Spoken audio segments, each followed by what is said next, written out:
là tôi là cái đặc biệt cho cái mà là việc tình trạng này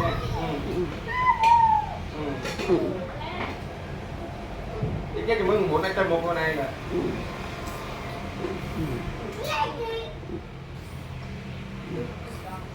đặc biệt đâu là lọc là sai của mặt tuần này còn á sai của mặt đấy ra hôm tuần này chi tuần này một tới trăm ba năm hết luôn rồi nè bưởi vì mưa còn bưởi à rồi tên nắng cái ngáp con nắng kỳ lược đặt tên kỳ rôn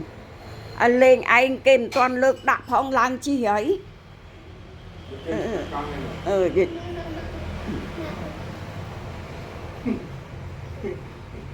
rồi kêu cho con cho một cái rồi con nó mày mày mày ủi nha đi chơi chi rồi